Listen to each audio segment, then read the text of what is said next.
And then without further ado, we call upon the Prime Minister to open this debate. Here. Thank you. Again, do you hear me well? Yes. Thanks.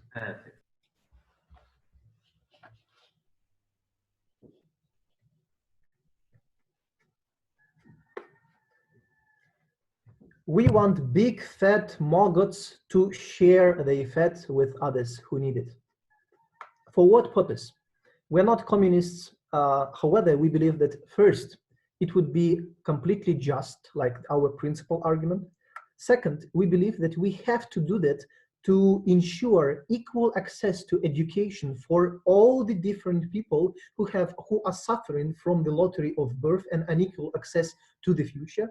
And number three, we believe that we will achieve a higher quality of both research and education. What is the framing for our debate, which we introduce as the opening government? We tell you that we will impose 50%, for example, tax for the donations which you have if you get donation more than certain limit. What does it mean? It means if you have donations like 5,000, or in this month you have acquired 5,000 or 10,000 donation, we do not pick you. But if in this month you have received 10 million donations, we're going to get 50% of that and redistribute it through the other colleges. This money will not go to the colleges which have already exceeded this minimum level. It will go to the colleges which do not receive like the minimum level.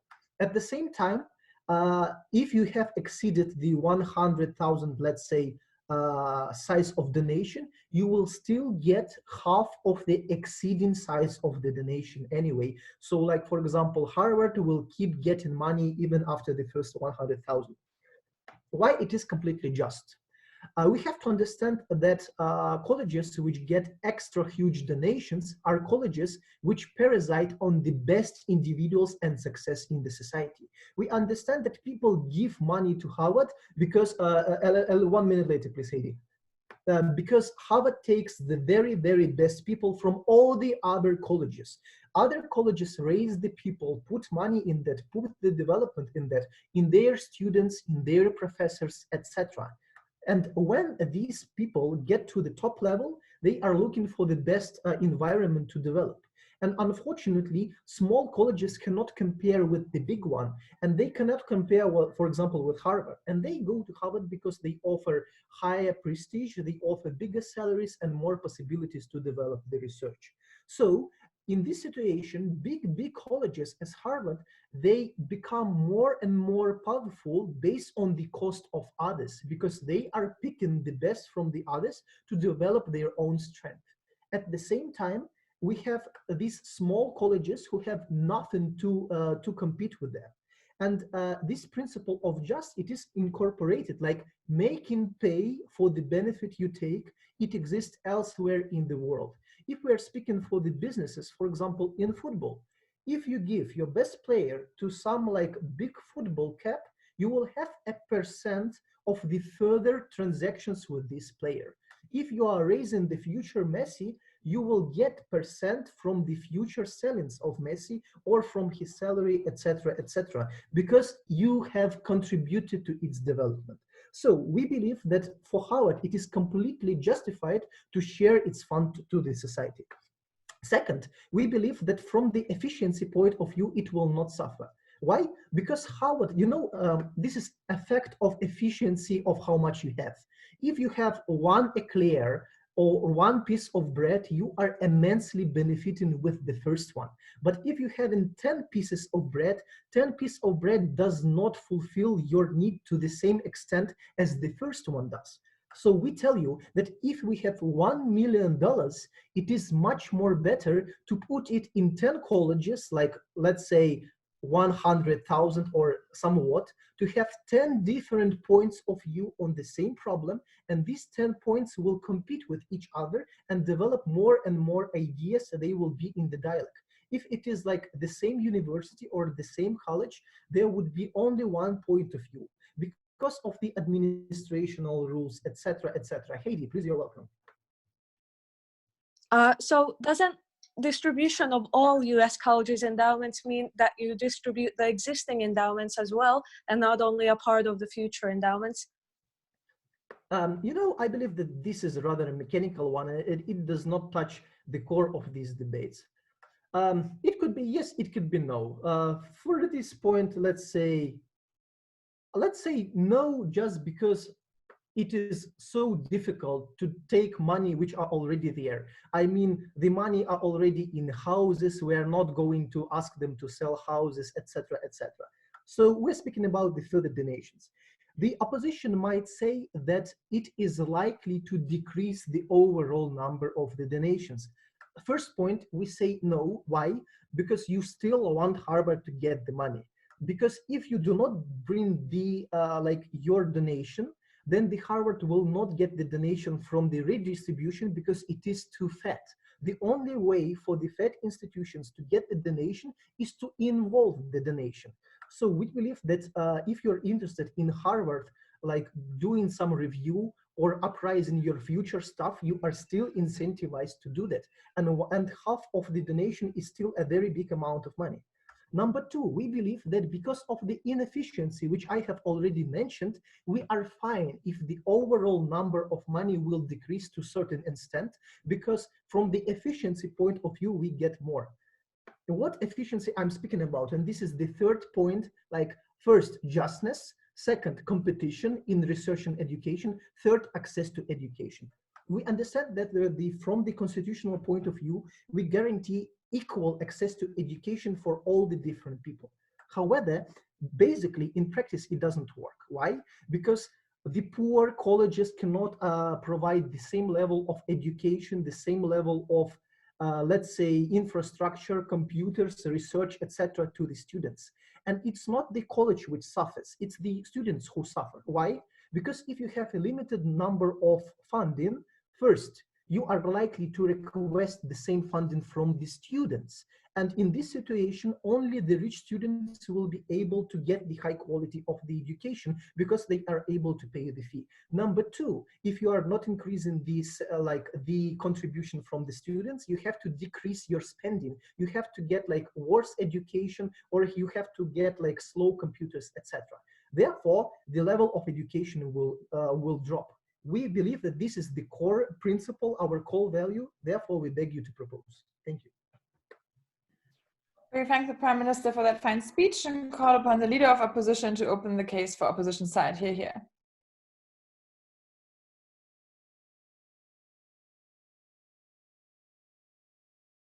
Can you hear me? Yes.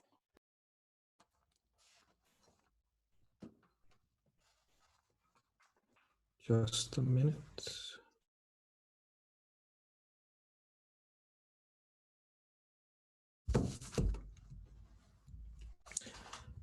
Okay, so in the opposition, first we start with a bit of rebuttal. So from the opening government, we hear that universities sort of parasite from the top individuals, from taking them from the other universities, and thus these other universities are unable to compete because they are sort of taken from them. And they sort of establish this sort of a notion of a diminishing return, in the sense that if I have X amount of money, then it is of some value, but if I add to that, then the value will diminish.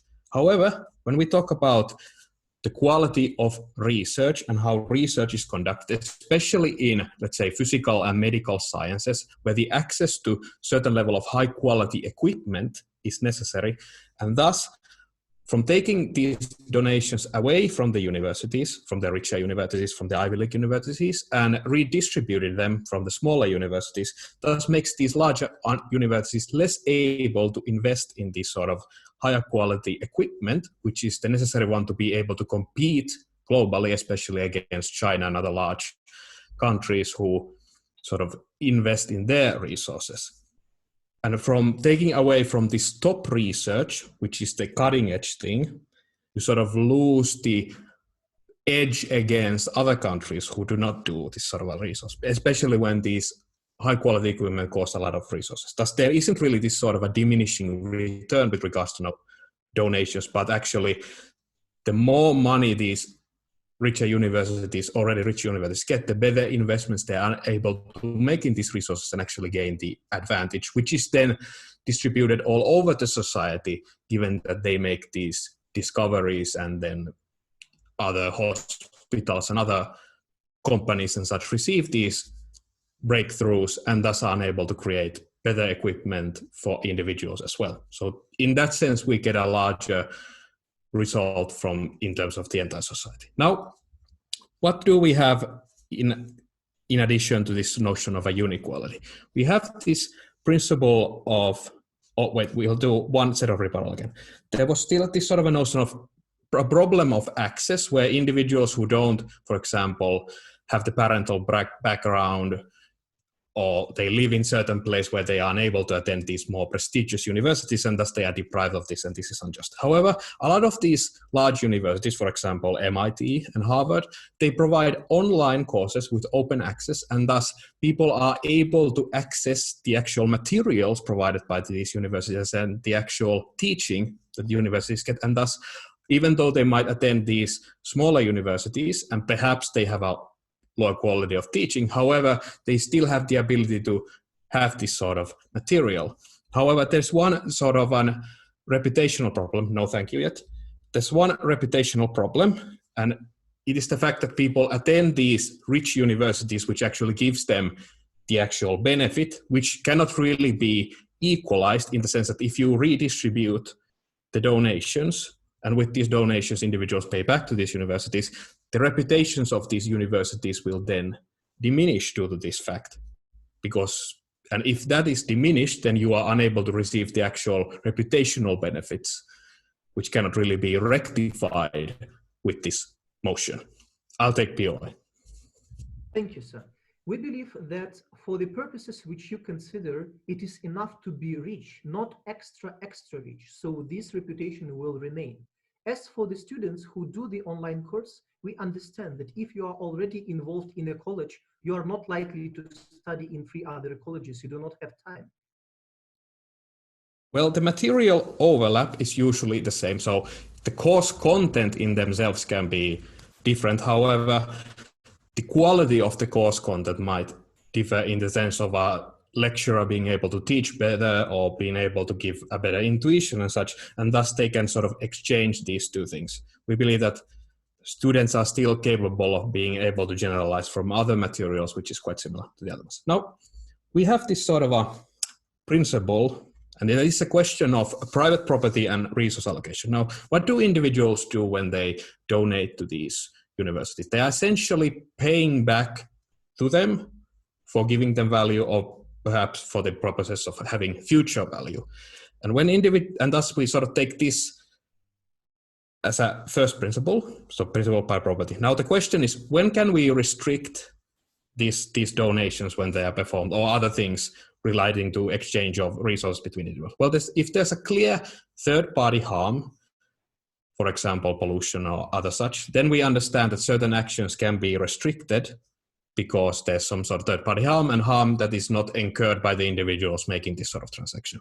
However, when these individuals exchange resources, and given that we have elaborated upon how the actual resources the colleges makes them able to invest in this sort of high-quality equipment, which makes them extremely competitive against universities and other nations, then from taking away this sort of a donation, it is unclear what is the actual harm being performed on the individuals that are not involved in these universities, especially when we elaborated how they can actually gain access to the education that they have and how this can be actually be supplemented or partially even replaced by them.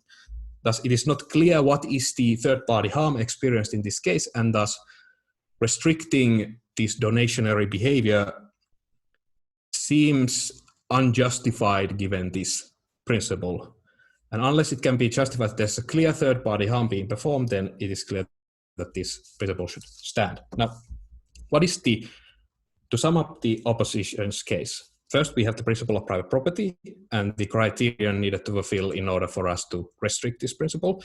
Then we elaborated how inequality is a function, is actually not behaving in a diminishing manner, but actually an increasing manner, and how quality research needs the sort of equipment that is very costly and needs these sort of large investments, and how these universities, especially in the global scene, must remain competitive by receiving these donations and actually benefiting the society and the other institutions in the society as a whole through the open access and giving these innovations to the other companies and hospitals and such. And then we elaborated how the access problem cannot really be rectified to the fact that the reputation is a function of the donations, and how the teaching material can actually be accessed to these open access means. And thus we are proud to oppose. We thank the leader of opposition for that fine speech and call upon the Deputy Prime Minister to continue the case for government side. Hear, hear.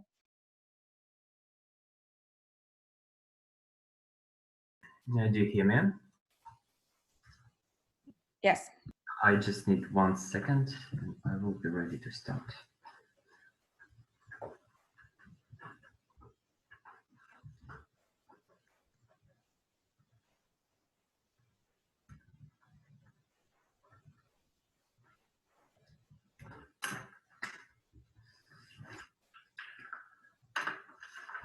I'll ask you to ask UIs in the chat. I'll definitely see them. You don't have to say point of information, and I will not be able to see all the videos and all the players. So just write the position and the UI if you want to ask one.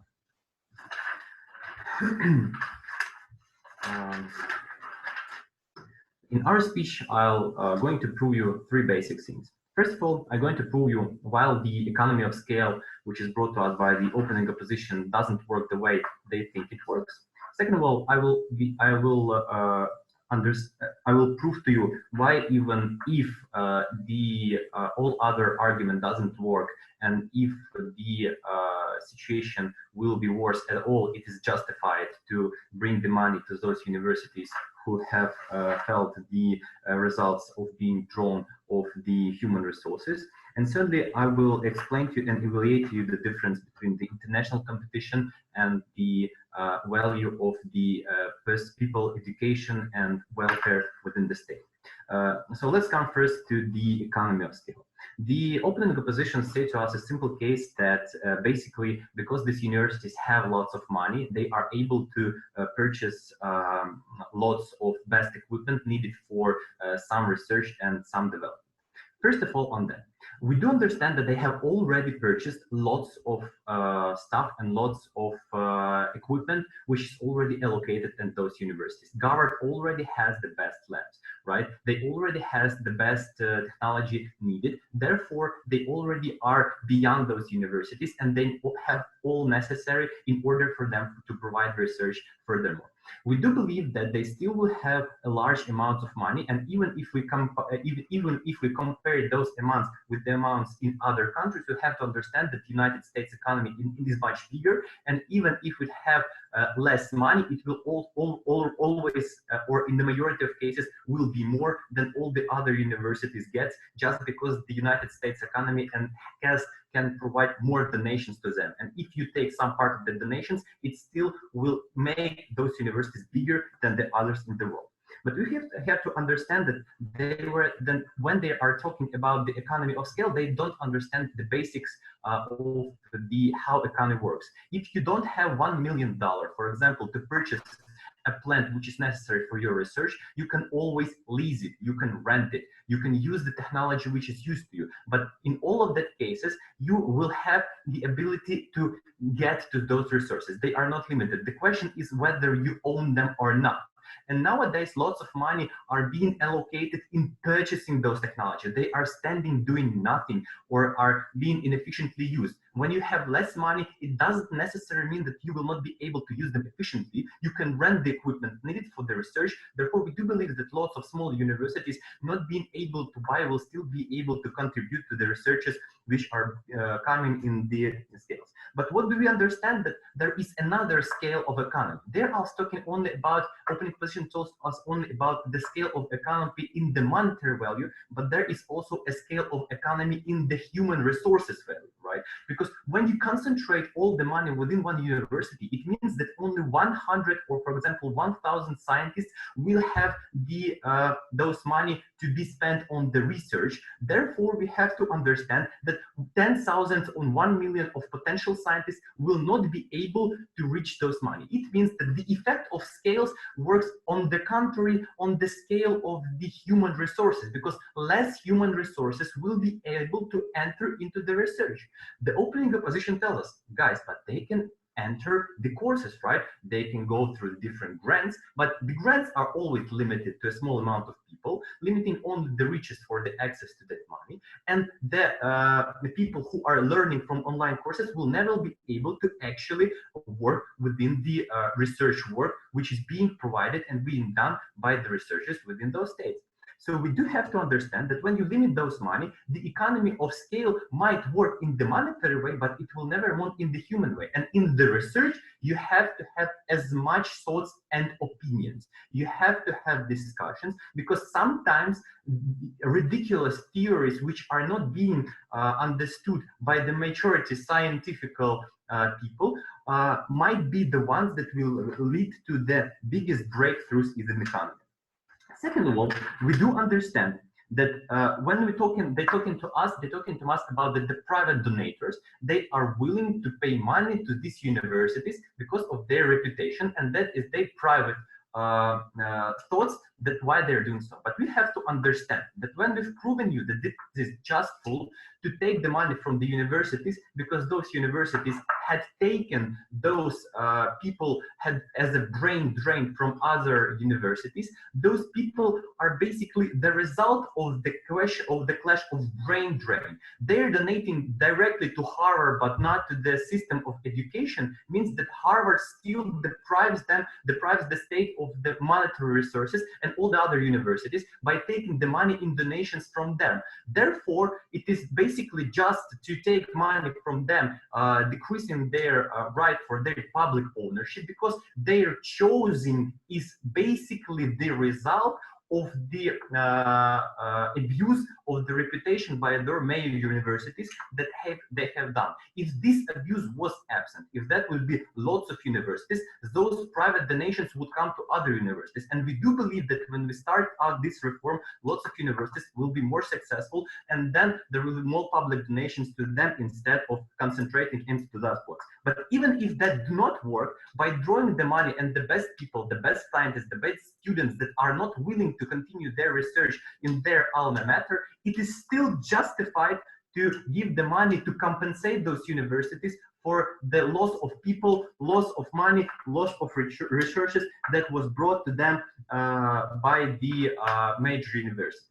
Considering international competition, the opening opposition basically told us that the United States best universities might be less competitive. First of all, I've already explained to you, because the vast United States economy, the amount of investments, even if they are limited, will still be bigger than in the majority of other cases. But even if we do believe that these universities will be less competitive than the international ones, we have to evaluate the value of these arguments. First of all, we have to understand that the best competitive university provides you with, I guess, 400 or 1,000 best scientists. But there's a million or 10,000 of people who are being thrown away from the research, from the science, from the education, from the prestige of their work, and therefore they are unable to realize themselves in the field of science, because that is being deprived by the major universities. We do believe that it is better to diminish this monopoly, to bring a best education not only to the richest but to all the population of the state in as much as possible way, and we must let people get the best way to educate through the research and development. Very proud to propose. We thank the Deputy Prime Minister for that fine speech and call upon the Leader of Opposition to continue the case for the Deputy Leader of Opposition to continue the case for opposition side. Here. Just a second.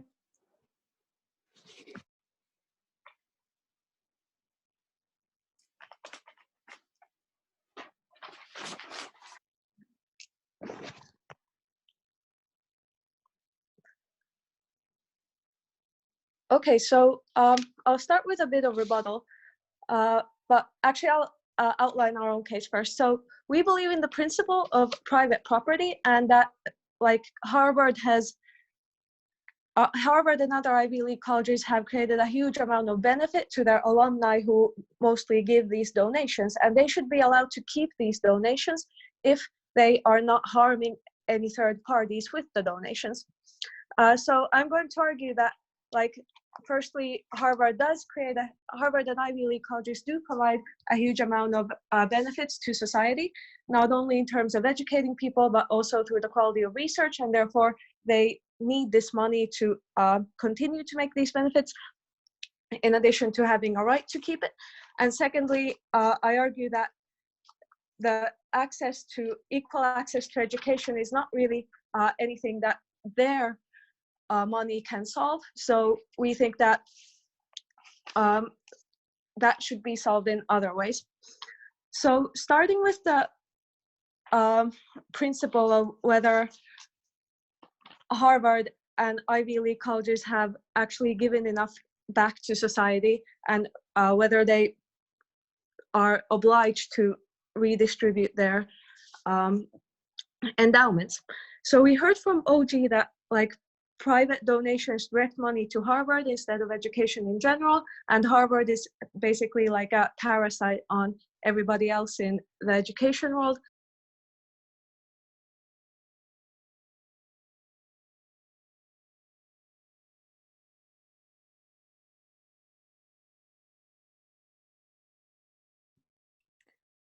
I can no longer hear the speech.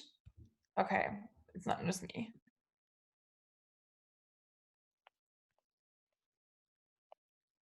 Can you hear now? Yes, like I'm gonna give you like 20 extra seconds because you were just out for that long. Sorry, I might have pressed the stop speaking button. Yeah, so we say that there is already a lot of money in the education industry, and there's donations and state funding available to these other universities as well. And we think that state funding should be the primary vehicle by which like state universities like UC California and basically universities in all states in America should get their funding, and that should be enough for them. So if the society as a whole, as a democracy, really values education, then that should be funded by taxpayers, and we should not infringe on the private property rights of Ivy League universities, which have gotten voluntary donations. If we really value education enough, we should allocate our tax dollars to these other universities. And one way to do that would be to eliminate the tax deductible status of donations to universities. So currently a lot of the donations to Harvard and Ivy League unis are being done because like you can deduct that amount of donation from your taxes. So we think that there are a lot of ways in which the government could redistribute or to increase the amount of tax money going into the other educational institutions if they really wanted to, without infringing on the private property rights of Harvard and other Ivy League unis. So why, in addition, do these Ivy League universities already contribute massively to society, so that it's not justified that we take away their endowments? So firstly, they pay a huge amount of tax. They pay capital gains tax from the dividends in their endowments, and also they attract a lot of top quality workers from all over the world who then often stay in America and pay huge tax rates and develop new companies and innovations that then pay corporate tax and everything. And also, obviously, they buy a lot of things from other American companies and also pay value-added tax through that. And they create innovations and medical innovations and technological innovations and things like that everybody benefits from. So we think that the OG principle that Harvard must pay back to society has not been like justified properly, because they have not taken into account all the benefits that Ivy League universities bring to the world. Okay, I take the POI. Thank you. By agreeing to the idea of the tax, you agree to the idea of limiting of the private property. And do you doing right because right to property is not absolute. We already make taxations in the situations, we impose fines on monopolies, and Harvard is exactly the same monopoly. We only impose taxes or like dissolve monopolies if there is a harm to the consumer or to like other companies in the field. Now, we don't think that Harvard and Ivy League universities provide this kind of a harm, because even if you don't get into Harvard, you can go to another university like UC Berkeley or whatever that has also really good resources. So I don't see why the analogy with monopolies is true in this case. And we said that if government, so I think in order for that principle to be valid, then in order for the principle of infringing on the principle of private property to be valid, you would have to demonstrate some kind of harm that Harvard's and Ivy League universities' endowments create. So then, why is Harvard actually needing all that money in order to ensure its quality of research and in order to ensure that its contribution to society continues? So we heard from, so OG tried to rebut this by saying that like Harvard already has the best labs and they could rent a lab. Well, we say, how can you rent a lab in a new technology that's being developed, like a robotic lab, a nanotech lab? Who will operate this rented lab? The whole idea is that Harvard is employing the best scientists from around the world who can like manage these labs, and that's the thing that really costs a lot because they're trying to make a new discovery. You can't just rent something like that. And we say more generally that the Ivy League unis generate a disproportionately large share of the important discoveries in the world. That's already like shown by the huge number of Nobel laureates they have, and the amount of companies that come from like graduates of these companies and so on, these universities and so on. And we say that maintaining this high quality research requires a lot of money, not only due to expensive lab equipment, but also you need money to provide patents to lawyers for researchers who want to make discoveries and to monetize their discoveries. You need to offer competitive salaries to professors from all over the world who are competing in a global, because you're competing in a global market for their skills. And you also need to offer competitive housing and recreational opportunities for the best students from all over the world, so that then you can get these students to come to your university and maybe become later researchers there, or just in general to be good students so that the professors like teaching there. And so we think that like Harvard needs this money, and you cannot just simply get the same amount of research output by distributing that money to all over the place because of this disproportionate like return from talent that Ivy League universities have. And then moving on to the idea of educational inequality. So we heard that Really over time at the. Oh, okay, sorry, I didn't have my clock. Yep, thank you. Yeah, we thank the Deputy Leader of Opposition for that fine speech and call upon the Member of Government to open the second half of this debate. Hear. Is the sound okay for you? Yes, I can hear you. Okay. So we believe that both openings lose the real principle comparative here. The question is whether we can decide how the donations going from the individual, where they go for him, rather than and to infringe into his freedom here, rather than decide whether it's private property of universities or not, and whether universities owe something to this society. Why we believe that it is just to use the money that the individual donated somewhere instead of him and infringe into his decisions here.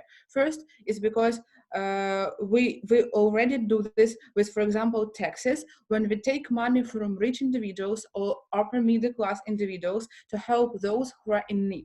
This means that even if people pay some money to corporations and companies, and we then take the part of the money that these companies earned in order to help people who needed this. The same principle we can use toward the universities. When the people pay money and donate money to Harvard, we can use this to help some kind of Iowa university in order to help it to develop. Also, we believe if these are rich people, it is just to take the money they donated and decide where they go for them, because they owe their success to the society, meaning that all the money that have already are in their pockets are the money of the society, and the government have a full freedom to decide whether this money can be redistributed. As for the middle class, we believe that these people would agree for this principle, because they want the very same principle to be utilized for them when government decides where to allocate subsidies, scholarships, or any other things in the society. They would like this to go to middle class people rather than for rich people, meaning they would not mind giving money to some universities. And last thing in this principle, we also use this very principle in affirmative actions when we take it from the ones who do not need it that much and allocate it to those who need it very much, in order to help them to evolve and to develop, meaning that if we prove that we help those universities to become better off, and if we show you how the society benefits from them, this principle can be utilized in this case as well. Some points of rebuttal to opening oppositions regarding the worse quality of researchers. We believe that projects are mostly invested directly rather than are invested by the donation that universities have. If I'm interested in some research about in biological research, I would invest directly into this research, meaning that there is no correlation between amount of donations and the number of researchers that would be able to take part in these universities. Also, we believe that government can provide subsidies if this is not enough. There is no enough donations. Also, small colleges can now also proceed with the researches as well, and we still didn't hear any explanation why the quality would be worse. And fourth reason is that colleges are minor actors in pursuing the researches. It is private corporations and companies who pushes the research and development field further, meaning that the investors will still exist, meaning that the research and the competition with all other countries will still be able to be on a proper level.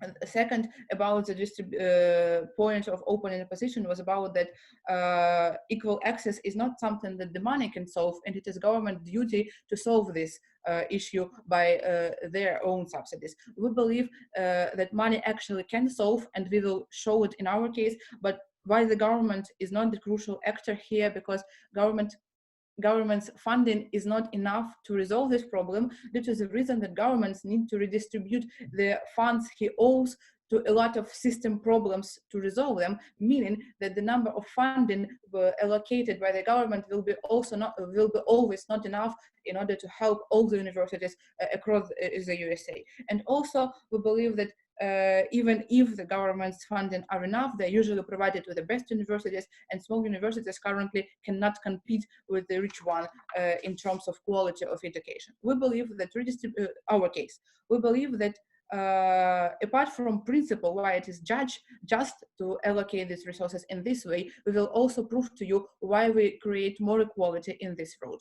Why we believe that universities will now be more competitive with one another, because we create better surroundings for the competition. Now, when they have when we redistribute the money and different universities have different amount of money, now they can attract professor staff who are currently located in all the best universities. Now professors from Harvard will go to Iowa, to Connecticut, and all other states, meaning you have better professors across all the USA. These universities will also be able to buy better facilities, meaning that the labs will be better now in all universities, not only in Harvard. They will also be able to invest in security and advertisement, meaning that people would recognize the name of these universities and would want to enter there. And also they will be able to provide more programs and scholarship for their students, meaning they become more attractive for the students. This all creates better competition on the market of universities. And here is, we believe that we resolve very important problem. The problem is in USA is that the amount of student loans is a very high burden on each individual, meaning that people have actually or they have no ability to enter the university, or they bear this burden throughout their whole life. And there is also a lot of people suiciding due to not being able to pay off this loan. When we create this better competition, this means that when universities would want students to enter their place, their place, they now would need another advantage, a competitive advantage, meaning they would need, to lower the price. This means that now the education itself becomes more accessible for any person in the USA, meaning that the amount of student loans is now less, and it is much easier to pay off these loans, and people suffer less from the burden they have. And as well, more people who have lower middle class or poor people who previously had no possibility to enter the university due to having no money, now due to the lowered prices, will be able to enter the university. Why this is crucially important? Because higher education provides you with skills that you then can utilize in order to get the job, in order to get promotions, in order to get payments, and in order to become better off in this world. Meaning that without the education, in case of opposition, we do not get better researchers and we do not create better welfare for all people in the USA. In our case, when the prices are lower, people are able to get education and be able to improve their welfare throughout the whole life. Thank you. To those colleges or as donations as a whole as an industry. Why is that? Firstly, it is according to the model of the opening government. We understand that still a lot of the money will be granted to the universities, even the richest ones. So we are not taking all the money. So that means the people who want to actually benefit from investing in those universities, for example, because they want some physical things to achieve there, this means they will still donate there. And moreover, they probably will donate even more because they understand that maybe half of those money will be taken from them, and therefore they need to invest even more. So that means we will have even more money in those kind of scenarios. When they understand that it is also not a problem for those kind of people, because as we understand in those kind of universities like Harvard, etc., so the people who donate to those universities are most likely to be rich, because those are the people who actually go to those universities because they have a higher amount of money that they need to spend to educate there. Therefore, they're not feeling any losses from that, and therefore they have the incentives to donate. But secondly is that if you donate to get some point styles because you did some good, we understand that you could be mentioned on the board, on the Hall of Fame of the people who actually donated those money, and so everyone will see that you donated those money, that you did something good, and therefore you will get that authority. But thirdly is that you even in now case you will get even more authority points, and therefore you will have higher incentives to donate, because for now when you donate to one specific college, it means you're donating to other colleges too, and probably you're donating to poor people, and this is a thing that is perceived as good in our society, to actually help the poor. So that means when people will see that you donated the poor and spend money on them, you will get even more authority and happiness that will actually incentivize you to continue donating in those funds. But what we say to you and why we win in those debates? Firstly, we win on the principal clash, and we get only some answers from the closing opposition that I will return now. But why we win the opening half there? Because my teammate explains to you that the opening halves misses the comparative in those debates. They tell you why we need to take the money from the universities, but in this motion we take actually the money from donators who spend their money to actually achieve something. Therefore, their logic here is not relevant, and our logic is more relevant. What we tell to you here is, yes, we in some points can take the money from people who actually invest in somewhere. Why is that? This is the answer to the CEO. Because my teammate explains to you that firstly, we do this already by the taxation that we do on the rich people. We do the higher taxation towards them because we understand that we need to take those money to redistribute. It is the function of the government that we all agreed to, because we understand that